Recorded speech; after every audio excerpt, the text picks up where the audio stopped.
AK ultimate star Ajith இன்னைக்கு பெல்ஜியத்தில் வந்து நடக்கிற ஒரு ஸ்பா சர்க்கியூட் ரேஸில் கலந்துக்கிறதா தீவிர பயிற்சியில் ஈடுபட்டு இருந்தார். கடந்த ஒரு வாரமாகவே அஜித் குமார் அண்ட் டீம் அந்த பெல்ஜியமில் இருக்கிற ட்ராக்ல வந்து தீவிர பயிற்சியில் ஈடுபட்டு இருக்காங்க. இது வந்து ஒரு தொடர்ந்து 12 மணி நேரம் கார் ஓட்டக்கூடிய ஒரு ரேஸு. இதில் வந்து அஜித் உட்பட அந்த 4 பேர் ஏகே மோட்டார் ஸ்போர்ட்ஸ் கம்பெனிலேருந்து செலக்ட் ஆகிருக்க அந்த 4 பேர் சேர்ந்து அந்த ரேஸில் பங்கேற்கிறாங்க. இதற்காக தீவிர பயிற்சியில் ஈடுபட்டு இருந்தார். இன்னைக்கு காலம்பரை அதே மாதிரி தீவிர பயிற்சியில் ஈடுபடுறப்ப ரொம்ப வேகமாக வந்து அஜித்குமாரோடைய கார் வந்து கட்டுப்பாட்டை இழந்து நேராக அந்த டேர்னிங்கில் போய் இருக்கிற தடுப்பு சுவரில் மோதி விபத்துக்குள்ளாச்சு. அதிர்ஷ்டவசமாக அஜித்குமார் எந்த காயமும் இல்லாமல் உயிர் தப்பியிருக்காரு. தொடர்ந்து வந்து வெளியில் வர வீடியோக்கள்லாம் ரொம்ப வைரலாக போயிட்டுருக்கு. சக டீம் மெம்பர்ஸ் அவரை கூட்டிகிட்டு வந்து ஃபர்ஸ்ட் எய்ட்லாம் பண்ணி அதுக்கப்புறம் நார்மலாக இருக்காரு. இருந்தாலும் விடாமுயற்சியாக இன்றைய தினம் நடைபெற இருக்கின்ற அந்த ரேஸ்லேயும் அவர் தொடர்ந்து பார்ட்டிசிபேட் பண்ண போகிறாரு. அதுதான் பெரிய ஒரு குட் நியூஸு அஜித் ரசிகர்களுக்கு. ஸோ தொடர்ந்து எவ்வளவுதான் பிரச்சனைகள் இருந்தாலும் எல்லாத்தையும் ஃபேஸ் பண்ணிவிட்டு அதுலேருந்து ஃபீனிக்ஸ் பறவை மாதிரி மீண்டு எழுந்து திருப்பியும் அதில் கலந்துக்கிட்டு சாதிக்கிறது தான் அஜித்தினுடைய ஸ்பெஷாலிட்டி. அதுக்கு உதாரணமாக இப்போவும் நடந்திருக்கு. ஏற்கனவே இதே போல் ஒரு 2 தடவை அவருடைய கார் விபத்துக்குள்ளாகி அதுலேருந்து மீண்டு வந்திருக்காரு. ஸோ 3வது முறையாக இந்த ரேஸ் தொடங்கினதுலேருந்து அஜித்துக்கு ஏற்படுது இந்த விபத்து. ஸோ இதுதான் அஜித்குமார் பற்றின ஒரு தகவல். அடுத்து பார்த்தீங்கன்னா நம்ம நடிகர் பாபி சிம்ஹா அவருடைய கார் வந்து இன்னைக்கு காலம்பரை கத்திப்பாறை பக்கத்தில் ரொம்ப வேகமாக வந்து இப்போ பக்கத்தில் இருந்த வாகன ஓட்டிகள் ஒரு மேலெல்லாம் மோதி ஒரு 6 வாகனங்கள் சேதமாயிருக்கு. 3 பேர் படுகாயமாயிருக்காங்க. ஸோ உள்ளுக்குள்ளே யார் இருக்கா அப்படின்னு விசாரித்தா பாபி சிம்ஹா இல்லை, அவர் காரை மட்டும்தான் அவருடைய டிரைவர் ஓட்டிட்டு வந்திருக்காரு. அவரை கூப்பிட்டு விசாரித்தப்ப அவர் வந்து குடி போதையில் இருந்திருக்காரு. ஸோ நைட்டெல்லாம் குடிச்சிட்டு அவருடைய காரை எடுத்துகிட்டு வந்து கண்ணு முன்னு தெரியாமல் இடித்ததில் ஒரு 6 கார் வாகனங்கள் சேதமடைஞ்சிருக்கு. 3 பேர் காயமடைஞ்சிருக்காங்க. இது குறித்து வந்து கிண்டி போக்குவரத்து போலீஸார் வழக்கு பதிவு செய்து பாபி சிம்ஹாவுடைய காரை பறிமுதல் பண்ணியிருக்காங்க. அந்த ஓட்டுநரையும் கைது பண்ணி காவல் நிலையத்தில் வச்சுருக்காங்க. ஸோ இந்த சம்பவம் வந்து இன்றைக்கி சென்னை கிண்டியில் வந்து மிகுந்த பரபரப்பை ஏற்படுத்தியிருக்கு. ஏன்னா இன்றைக்கி தான் கிண்டி வழியாக சிஎமோட கான்வாயும் அந்த பக்கம்தான் போகிறதுனால ரொம்ப பரபரப்பாக இருந்தது. ஸோ அடுத்து பார்த்தீங்கன்னா சூரி விடுதலை படத்துக்கு அப்புறம் சூரிய வந்து பரோட்டா சூரியன் இருந்தது, அப்புறம் காமெடியன் சூரியனாக இருந்தது. இப்போ வந்து ஃபுல் ஃப்ளெஜ்டு ஹீரோ சூரி அப்படின்னு தான் அழைக்க முடியும் அவரை. அந்த அளவுக்கு அவருடைய லெவல் கேரியரே மாறி போச்சு.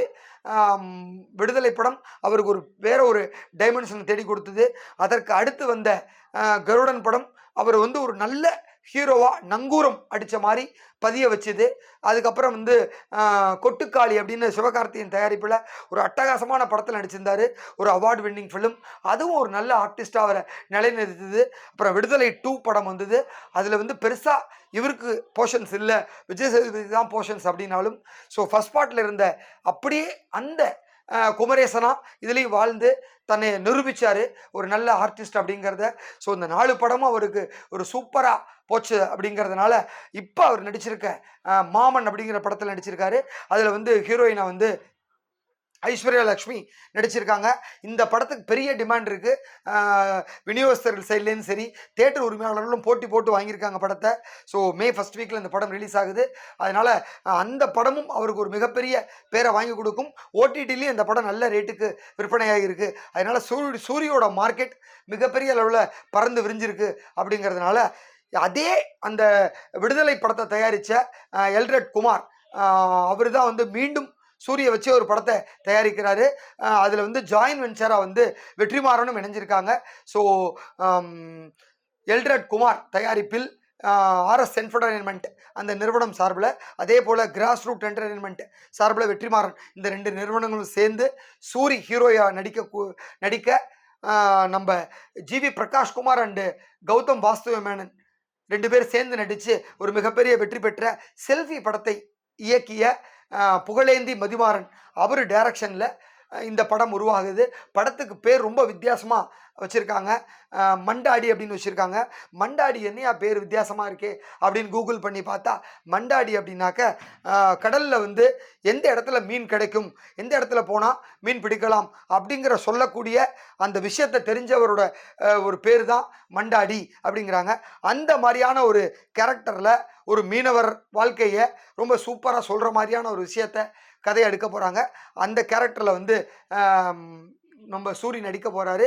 ஸோ அந்த படத்தினுடைய அறிவிப்பு, ஃபர்ஸ்ட் லுக்கு இதெல்லாமே இன்றைக்கி ஒரு மிகப்பெரிய லான்ச் ஃபங்க்ஷன் இருக்குது சென்னையில்.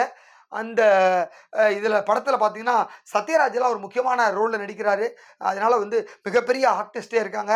நேற்றுலேருந்து ஒவ்வொரு ஆர்டிஸ்ட்டாக ஆன்போர்டுன்னு ரிவீல் பண்ணிகிட்ருக்காங்க. ஸோ ஒட்டுமொத்த படக்குழுவும் இன்றைக்கி லான்ச் பண்ணுற ஒரு ஈவெண்ட் சென்னையில் நடக்குது. சூரியனுடைய கேரியரில் இதுவும் ஒரு முக்கியமான படமாக இருக்க போகுது. அதனால் இனிமேல் பரோட்டா சூரியோ காமெடியன் சூரியோ இல்லை, கதாநாயகன் சூரி அப்படிங்கிறது மட்டும்தான் அழைக்கலாம். அந்த அளவுக்கு சூரி தன்னோட கேரியரை அழகாக மேலே உயர்த்தி நங்கூரம் அடித்து நிப்பாட்டிட்டாரு. பார்க்கலாம் அடுத்த கேரியர் எப்படி இருக்கு அவருக்குன்னு. நன்றி. இந்த வீடியோ உங்களுக்கு பிடிச்சிருந்தா லைக் பண்ணுங்கள், கமெண்ட் பண்ணுங்கள், ஷேர் பண்ணுங்கள், சப்ஸ்கிரைப் பண்ணுங்கள்.